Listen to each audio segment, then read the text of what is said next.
nggak terimanya apa coba? Dia sakit hati, sekarang Habib nggak kesana-kesana. Jangankan Habib nih yang punya bini nih, yang lain-lain nih, yang nggak jelas asal usulnya nih, bini-bini lainnya kan nggak jelas asal usulnya. Gue yang stay di sini, gue tidur, Habib ceramah. Habib tidur, gue pergi aktivitas apa. Jadi nggak pernah ketemu. Jadi lu nggak usah nuntut lebih. Gue juga nggak pernah nuntutin waktu. Karena Habib ini bukan cuma milik bini-bininya, milik umat. Habib ini pendakwah, bukan pengangguran. Dia pengennya diklonin terus sama Habib. Dia kesel, Habib sehari nggak nyamperin dia. Ibunya udah telepon marah-marah. Kenapa Habib nggak datang? Ini istri, lu harus ngerti. Laki dia ini, laki anak lu ini bukan cuma punya satu bini. Bininya ada banyak, anak-anaknya banyak. Lu harus paham. Mau gue up, Habib jalan-jalan bulan madu kemana sama ini perempuan. Terus dia mau bilang Habib mau kondo. Mau kondo gak akan keluarin uang sepeser pun. Mau kondo akan ngarepin duit dari perempuannya. Perempuannya yang biayain laki-lakinya. Itu mau kondo. Jadi lu kagak usah bilang Habib Bahar mau kondo, gue punya bukti. Mau tukang kawin kek, yang penting tanggung jawab. Sekarang sakit hati karena Habib nggak kesana. Habib ini sakit 10 hari saya urusin Habib sakit. Dia telepon pengen ke pondok, pengen nyamperin iniin Habib. Dia lahiran, gue seumur hidup, lu asal lu tahu ya. Dia masalahin masalah Habib nggak temenin, katanya dia lahiran. Gue 3 anak, 3-tiganya gue nggak ditemenin Habib. Gue bawa motor sendiri santai, gue nggak ada urusan. Gue tahu laki gue pendakwah, ngapain gue mau desak? Nggak usah manja lah. Nggak ada gue mau manja-manja, mau ngeluh-ngeluh. Kenapa nggak nemenin lahiran? Ya Allah, udah dewasa, nggak usah terlalu banyak ini dah. Tukang kawin ada duitnya, dibiayain ceweknya. Terus kenapa? Oke, mari kita langsung masuk ke sebuah drama yang belakangan ini heboh banget di media sosial. Ini tentang pernikahan rahasia, tuduhan penelantaran, dan pembelaan sengit dari istri pertama yang melibatkan pendakwa kontroversial Habib Bahar bin Smith. Nah, semua keributan ini dimulai dari satu kalimat yang sangat emosional ini.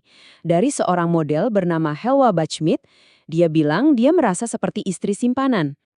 Ceritanya begini. Dalam waktu cuma setahun, apa yang awalnya pernikahan rahasia tiba-tiba meledak jadi skandal publik. Tepat di hari jadi pernikahan mereka yang pertama. Yuk kita lihat gimana semua ini terungkap. Sekarang, ayo kita bedah lebih dalam, apa aja sih sebenarnya klaim-klaim yang dibuat Helwa sampai bisa seheboh ini? Jadi, Helwa ini menggambarkan setahun pernikahannya itu penuh rasa sakit dan sepi.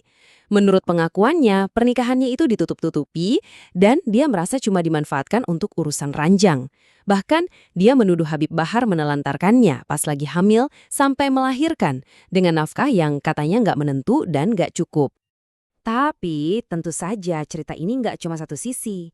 Nggak lama setelah curhatan Helwa viral, istri pertama Habib Bahar, Syarifah Fadlun Faisal Balgoits, langsung maju ke depan buat membela suaminya.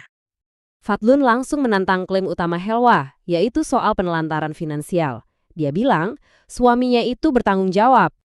Dan dia nggak cuma bicara loh, dia bawa bukti. Fadlun sampai mengunggah bukti transfer ke media sosial, salah satunya yang ini, sebesar 5 juta rupiah buat membuktikan kalau suaminya itu masih kasih dukungan finansial. Pembelaan Fadlun ini juga seolah-olah mau bilang kalau Helwa itu seharusnya paham realitasnya. Dia menikah dengan seorang pria yang sibuk dan punya keluarga poligami, bukan cuma satu istri. Nah, pembelaan ini nih yang akhirnya membawa kita ke pusat dari semua drama ini. Habib Bahar sendiri dan gaya hidup poligaminya. Menurut berbagai sumber, Habib Bahar ini diketahui punya 4 orang istri. Ada Fadlun sebagai istri pertama, almarhumah Jihana Rokayah, lalu Helwa Bahmit, dan satu lagi bernama Sabrina. Pertanyaan yang langsung muncul di benak kita kan, gimana caranya dia membiayai gaya hidup poligami seperti ini? Nah, menurut tim kuasa hukumnya, penghasilan beliau itu datang dari beberapa usaha. Di antaranya ada bisnis air minum oksigen yang katanya sudah didoakan dan dijual di pesantrennya, juga ada toko sembako di Bogor. Dan soal kekayaan, kayaknya beliau ini nggak malu menunjukkannya. Dia terkenal banget dengan koleksi mobil mewahnya. Bahkan pernah dijemput dari penjara pakai Ferrari warna emas. Gaya hidup inilah yang jadi inti dari pembelaan istrinya. Oke, jadi poin paling krusial dalam pembelaan istri pertamanya ini sebenarnya berujung pada satu istilah gaul yang sangat spesifik dan punya makna dalam banget di budaya kita. Biar kita semua paham konteksnya, kita harus tahu dulu apa itu mokondo. Ini adalah singkatan dari modal kelamin doang. Sebutan yang cukup menghina untuk pria yang dianggap nggak punya apa-apa selain yaitu. Dan kutipan ini adalah inti dari pembelaannya. Fadlun bilang suaminya nggak mungkin mokondo. Kenapa? Karena dia kaya. Dan dalam pandangannya, dia bertanggung jawab secara finansial. Jadi mau nikah berapa kali pun, yang penting mampu. Ini seakan mengirim pesan yang kuat, terutama buat generasi muda. Pesannya adalah, kekuatan finansial itu jadi bukti utama tanggung jawab dalam pernikahan poligami.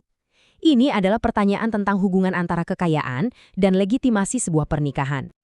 Nah, seluruh drama ini akhirnya meninggalkan kita dengan satu pertanyaan akhir yang cukup provokatif tentang fondasi dari hubungan semacam ini. Jadi, sebenarnya kuncinya apa? Cinta atau isi dompet?